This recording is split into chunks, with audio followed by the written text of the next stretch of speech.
Stop that plane!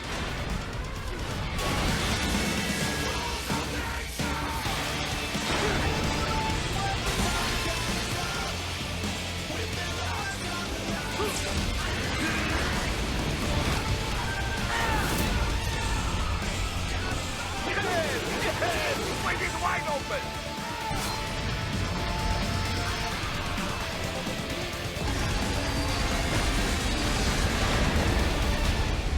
This right here is my favorite thing ever in the history of forever. I think about this every day. I think about this all night long. I stay awake, not sleeping, because I'm thinking about this.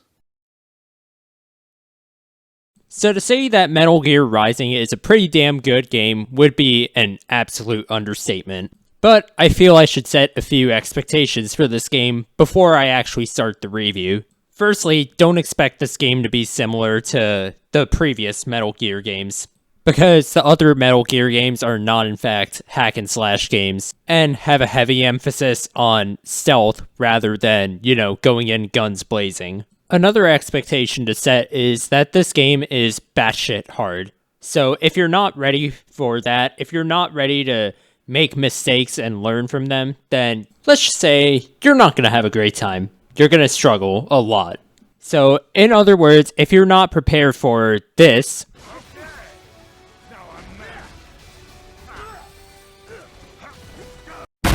if you're not ready for that, you are not going to have a fun time. In other words, this game can and will punish you for playing the game wrong. But the beauty of it is learning from your mistakes and understanding how it is you can improve and how it is you avoid making those mistakes again. So to recap expectations, 1, this isn't a good example of what Metal Gear is as a franchise, and 2, this game is batshit hard. So just be ready for that, and don't say I didn't warn you. I know this is kind of something I shoehorned in a bit later, but another expectation I need to set is that I will not be covering the DLC in this video.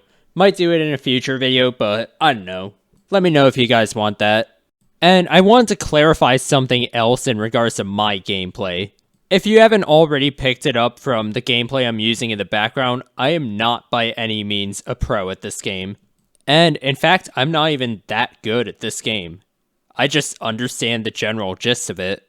And in my gameplay footage, you're gonna see me make a lot of mistakes. Like right here, I don't do a good job with parrying and whatnot. And as a result of me playing bad, to say the very least, I end up taking a lot of hits from not only the bosses, but also just enemies in general. Anyways, with that being said, there's a few sections that I'm gonna look at in this review. Namely, story, gameplay, difficulty, and the soundtrack. First, we're gonna go over story just because I want to get it out of the way rather than save it for later in the review, as I'm not really gonna go in depth on it. But anyways, let's get into the game that has resurrected itself through the power of memes. Controlled by something greater. Memes. The DNA of the soul.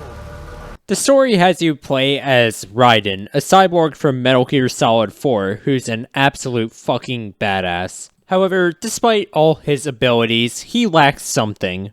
And that particular something is a cause that he's willing to die for. As stated by Jetstream Sam in the cutscene behind me, he denies his sword, and himself as a result, a purpose. And even though he insists that he fights for justice and that his sword is a tool of justice, we can still tell that he isn't entirely convinced by his own words. So, one brutal eye surgery and one dismemberment later, Raiden gets a new cyborg body. And now, with his new enhancements, he hunts down the man who robbed him of his arm and killed the politician he was protecting. But despite this new body, his resolve is still a bit conflicted, and he still hasn't embraced what he is just yet. Every single boss and enemy he encounters sort of calls back to his past, where he was an extremely ruthless and efficient killer, which earned him the name of Jack the Ripper. At first, it's pretty evident that he's trying to bury the truth about himself under the whole tool of justice idea, that he's only there killing all of those cyborgs and terrorists and mercenaries and whatnot, all in the name of justice and peace. However, he slowly begins to realize throughout the story that he's not just there for those reasons. That he needs a reason to fight other than just justice. And that's when he realizes that he can't just keep on hiding his own true nature, and instead has to take matters into his own hands in order to gain true justice. And while this may seem like an insanely simple storyline, it actually has a pretty specific theme tied to it. One that's realized through Raiden's interactions with the world around him and with the enemies he encounters. That message is carve your own path, have your own identity, understand what you're fighting for and why. So overall story isn't too bad, although it's not as good as other Metal Gear games. Next section. So there's a few things that the game has you learn right off the bat. So it has you learn stuff like blocking, parrying, and using blade mode in order to get fuel cells of enemies in order to heal yourself. Now, combining this with the already solid combat system, you have the potential to turn into an absolute death machine. However, the game doesn't hand you a power fantasy just like that. It makes you work for it. For one, you need to keep on upgrading Raiden if you want to keep up with the enemies you're about to fight. And trust me, on the higher difficulties in this game, it will absolutely save you. But anyways, let's talk about some of the basic stuff with the gameplay. Now, whereas other hack and slash games such as Devil May Cry 5 take a more offensive playstyle, Metal Gear Rising is a bit more of a defensive playstyle. Obviously, since it's hack and slash, it still has you play somewhat offensive, but for the most part, it's a lot more tactical. For one, as shown by the gameplay behind me, you are going to be blocking a lot. If you get hit too many times without blocking, you proceed to get stun locked, which ends up fucking you over majorly in this game. The best way to show what happens to you if you get stun locked would essentially be this.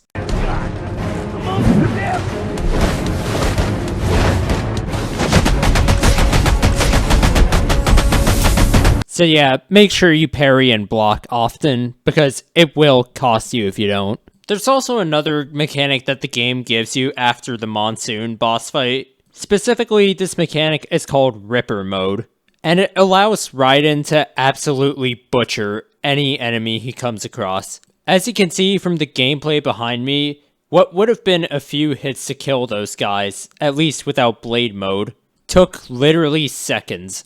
Ripper Mode is absolutely merciless, just like Will Smith when he slapped Chris Rock. Yeah, you see this motherfucker over here in Ripper Mode? He does not give a single fuck about your race, ethnicity, gender, identity, religion, or anything whatsoever. He will tear through you all the same. In other words, Ripper Mode does not care what enemy it's facing, it will eviscerate it. So in other words, Metal Gear Rising is a power fantasy, but only if you're willing to work to get that power fantasy. However, if you refuse to master some of the systems in the game, you're not going to have a fun time. Another thing you're going to want to do is look around the map for item pickups, such as repair nanopaste. It'll help out a lot in the middle of battle. So now that we've talked a bit about the general gameplay, let's talk about how it factors into the boss fights. One thing I really like about the bosses is that not only are they insanely fun, they also exist in order to help teach you a particular mechanic or make sure that you've already learned it. For example, Metal Gear Ray serves as an introduction to what you're going to face in the game and what mechanics you're going to have to use, which include Blade Mode, parrying, and ninja running. Meanwhile, Blade Wolf is meant to get you into the habit of parrying a bit more, and even teaches you a bit about countering. Mistral makes sure that you were paying attention during the Blade Wolf fight and everything leading up to her, aka making sure that you know how to counter. The Monsoon fight teaches players how to block frequently. This fight also teaches you how to focus on a specific target in Blade Mode, something that comes in handy in the next boss fight. And that gameplay hint that I just mentioned earlier about focusing on a specific target in Blade Mode, well, that comes in handy with this guy. Namely, it comes in handy when you're trying to break his shield open. The boss fight also punishes you if you haven't learned by now how to use Blade Mode properly, by having the shield that you're supposed to hit explode right in your face. Okay, and now I know this is completely disconnected from the actual gameplay itself, but I just gotta rant about this somewhere. The intro to the second phase is absolutely goated.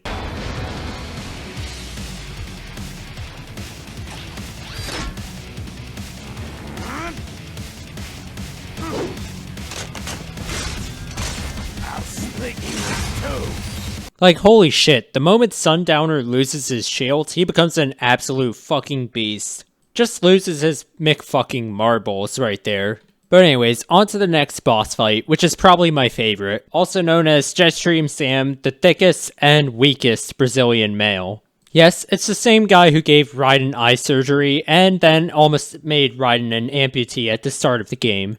Literally, this is the guy that your girl tells you not to worry about. This is the guy that you see on every billboard and sign and advertisement. Everywhere you go, you see his face. And this boss fight is set up almost like a duel. There's no minions or helicopters flying around like in the Mistral and Sundowner boss fights. It's just you and Jetstream Sam in a room together. And both story-wise and gameplay-wise, this is a sort of fight that prepares you for Senator Armstrong later on. It's sort of an almost final test to make sure that you're ready for what's coming next. And the moment you plunge your sword through his chest, that's when you think you're ready. Keyword think. Because then the game throws another boss at you. A Metal Gear about the size of the average Australian spider pops out of nowhere just to rock your shit. And this final lesson right here is about the sidestepping move. It teaches you to frequently use the sidestep skill in order to avoid certain attacks, so that you don't get absolutely ass blasted. So after slicing off 2 of its legs, and then taking part in a few quicktime events, you destroy the giant enemy spider in one fell swoop. And in any other video game, you'd think a giant enemy like this would be the final boss. But wait, the game has one final send-off for you. It's the standing here I realize guy! Let's fucking go! Also, I'm sorry in advance for the low bit rate. So, let me just say, if you have not learned any of the mechanics to this game, like Blade Mode, Ripper Mode, or literally anything that the previous boss fights taught you, if you haven't learned any of the mechanics that the game has taught you by now, you are going to get your cheeks clapped more than a stepsister who got stuck in the washing machine. This fight incentivizes you to block and sidestep certain attacks, because if you don't, you'll be greeted with a good old stun lock. This fight also makes you use Blade Mode really precisely, which I'll admit, I actually really struggled on initially, but that's not the game's fault. That's rather my fault for not paying attention during the Sundowner boss fight. These Blade Mode events are a crucial part of the fight itself, and end up dealing a lot of damage when you succeed. However, if you don't understand how to use Blade Mode by this point in the game, then, well, expect to be on this boss fight for a very long time. Something else that happens quite frequently in this boss fight are quicktime events, which are often well telegraphed like the one in the background. Typically, they may just be really quick like this one, and end up dealing a lot of damage for just one hit, or they end up taking a bit more time, like this one, in which you decide to absolutely clobber Armstrong like the fucking nitwit he is. There's also one final quicktime event that ends the boss fight, and honestly, it's pretty fucking cool, in my opinion. First, you give Armstrong a free nose lift, then grab your trusty sword in order to help him cut his overgrown nails. We really don't understand why it is he's angry, but we give him free stomach surgery nonetheless. I mean, the mucus lining of his stomach was kind of getting fucked up anyways, so we might be doing him a favor. He's still pretty pissed at us and tries to push us away as though we're doing something wrong, like, mate, this is just a surgery. So we headbutt him, take the sword out of his chest since he's a bit uncomfortable, and then decide to do an open heart surgery on him. And just like that,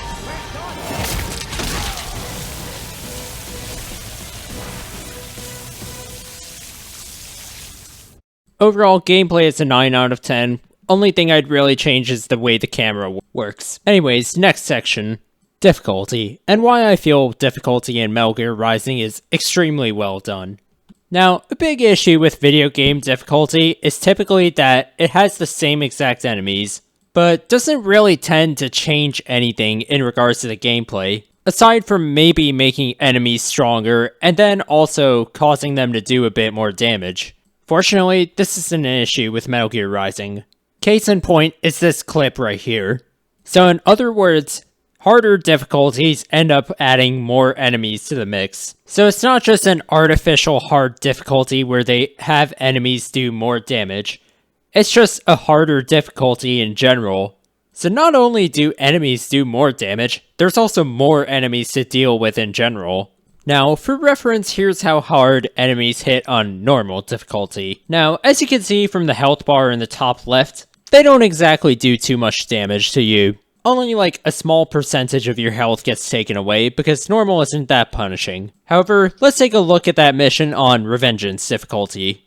As you can see, getting hit once or twice on Revengeance difficulty, depending on the enemy of course, can be a death sentence. Now, you remember how I mentioned how the gameplay teaches you to make use of certain mechanics?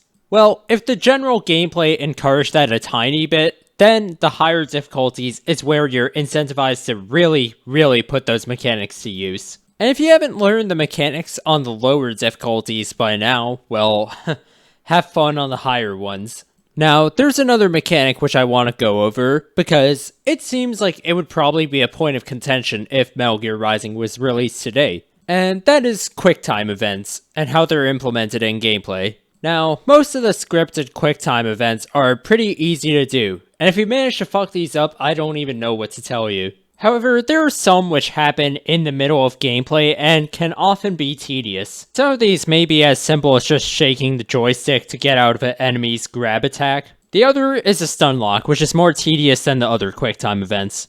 Now, the reason I included the QuickTime events in difficulty is because sometimes they made the game a bit harder. And because, for a newer player, it might seem quite tedious and might add to the difficulty for them. Let me include another detail about difficulty in this game. If you have your sword fully upgraded on the higher difficulties, and this footage is on Revengeance, if you have it fully upgraded, and you hit a parry, you have the potential to absolutely decimate a boss's health bar. Case in point, if you've kept up with upgrading your swords and whatnot, you can slap harder than an alcoholic dad after a bad day of work. So to sum up, I think the difficulty is pretty fair overall. It allows you opportunities to kick the enemy's ass and allows the enemy to kick your ass. And overall feels like a very different experience depending on the difficulty. Now, let's wrap up this video by talking a bit about the soundtrack. Ah, shit. I really don't want to do what I have to do next, but oh well. Oh Lord, forgive me for what I'm about to— wait, what the fuck? Making the mother of all omelets here, Jack. Can't spread over every egg. Now, I'm gonna go way deeper on the soundtrack than I probably really should for a video game soundtrack. But I just want to get this off my chest since this was actually the reason I bought Metal Gear Rising initially. That and the memes were the reason why I bought this game. And let me say, for what it's worth, the soundtrack does not disappoint. Not only does it get you amped up for combat,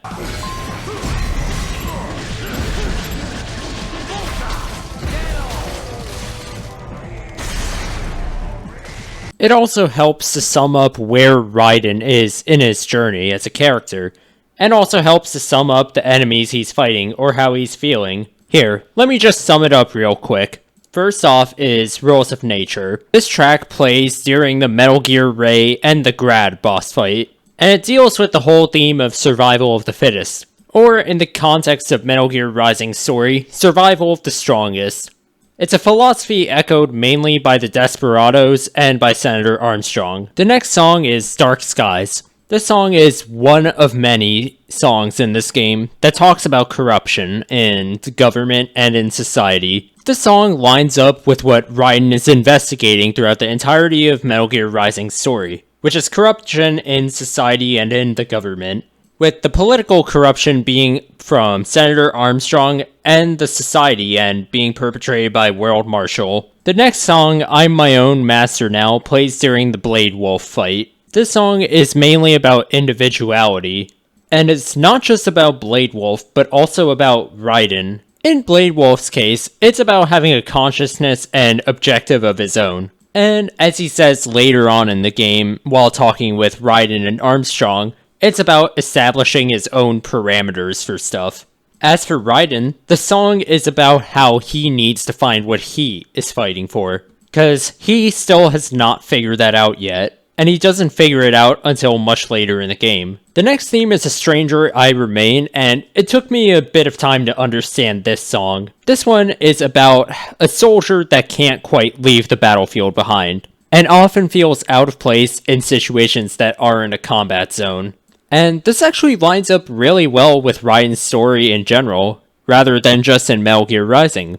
Because throughout his entire life, Raiden has been at war. He was initially a child soldier, he realized his entire life was a lie in Metal Gear Solid 2, then in Metal Gear Solid 4, he went from a femboy twink to a cyborg femboy twink, and believed that his family was now dead, so he believed that combat and death were the only things left for him. And in Metal Gear Rising, he finds that the past just won't bury itself, and that in the end, he'll never be able to escape Jack the Ripper, the person who he was before. Next up is the song Return to Ashes. This one is a song about how continuing on a current path will be detrimental to society. And in the context of Metal Gear Rising, the path of harvesting kids' brains and then trying to do illegal shit in order to make the perfect soldiers of tomorrow is going to end up fucking over society, as proven by the ending. The next song I'm going to talk about is probably my favorite of the bunch, specifically The Stains of Time. In regards to Raiden, this song is about how no matter how hard he tries, he can't escape his old life. He can't escape who he really is. No matter how hard he tries to settle into a normal life, into a civilian life, he will always keep on going back to combat duty and whatnot, because it's all he really knows. And this song almost represents how it is that Raiden has accepted who he actually is, and isn't willing to hide from his past anymore, instead viewing it as a part of himself. The boss theme for Sundowner, Red Sun, is about Sundowner's philosophy that humans are naturally violent, and also describes how it is that humans are destroying their very environment. Remember when I said Stains of Time was my favorite? I lied, it's actually A Soul Can't Be Cut. Because this song shows Raiden having fully understood what he is. He's willing to acknowledge that he did fucked up shit in the past, as represented by the lyrics of the song, but he's also ready to ensure that no one else turns out like him. In other words, this song sums up Raiden's motivation, which is to ensure that no one else has to suffer like he did. It also helps to show that Raiden has accepted that he's always going to be Jack the Ripper deep down, and that he just can't keep hiding that from the world forever. So not only is this song an absolute banger, it also helps to encapsulate Raiden's character really well as well. If you've watched through enough Revengeance status memes, you've probably come across this one song called The Only Thing I Know For Real. Now, the lyrics of this song are consistently talking about a hero who has fallen from grace. The song describes how the fallen hero, particularly Jetstream Sam, has fallen from grace, has lost his purpose, has lost his identity, has lost everything. Which makes a lot of sense considering that initially he was against World Marshal, and accepted their contract to save his own life. Honestly, a heartbreaking track, really well done. Now, bear with me, we're almost finished. But there's two more songs I want to look at. The first one is Collective Consciousness, which plays when you fight the Australian spider known as Metal Gear Excelsis. This track in particular fits Armstrong's character really well, and helps to paint the beliefs of deranged politicians, especially those of Armstrong. And this song helps to hammer home how corrupt politicians, especially people like Armstrong, are. And now onward to the final song. No, it's not called Standing Here I Realize, it's called It Has to Be This Way. So if I have some kid coming into the comments saying, oh my god, it's Standing Here I Realize, no, it's called It Has to Be This Way. So, in my opinion, this song can be interpreted one of two ways. It can either be interpreted from Armstrong's point of view, or Raiden's point of view. What stays common is the way that they both view each other. This song helps to show that Raiden and Armstrong are starting to realize they aren't exactly so different, and that, in fact, their philosophies are actually relatively similar. but that nothing they could have possibly done would help to prevent this encounter between them. That no matter what they do, it has to be this way. Okay, I said the line. Can I go home now? And now let's look at the final track, which is woefully overlooked. The War Still Rages Within. Now, while a lot of the songs are meant to amp you up for combat, and reflect the fast-paced nature of Metal Gear Rising's story and gameplay, The War Still Rages Within is a more quiet track. It's not screaming in your face about Jack the Ripper. It's not telling you to go murder a bunch of enemies. It's not telling you to butcher absolutely everything in sight. Instead, this track is more of a reflective one. It talks about society and describes how people sort of go about their own lives without really thinking for themselves. Another thing it details is that a lot of the time, it seems really hard to break out of the monotony of everyday life. And it seems futile to actually stand out. But what the song says is that the best way to stand out is to just be yourself. To do what you believe in, rather than what someone else wants you to believe in. Honestly, an underrated track. I don't know why I didn't look at it sooner, but it's amazing. Definitely a great track. So, overall, amazing soundtrack. Not only is it fun to just turn your mind off and listen to, it's also really, really fun to analyze, and overall I enjoyed looking at it. So overall, though the gameplay and story might be a bit different from your traditional Metal Gear game, this is still an absolutely amazing experience. Definitely one of the best games I've played this year. I do regret passing 69 hours, but I would be lying if I said I don't want to play this game more. So overall, this is a great game. And if you just want a fun hack and slash game, which requires a moderate amount of skill, if you want to challenge yourself, then this is the game for you. I can assure you, you will enjoy this. But anyways, that's all for this video. I had a lot of fun making it. Might go play MGR in a bit, and yeah.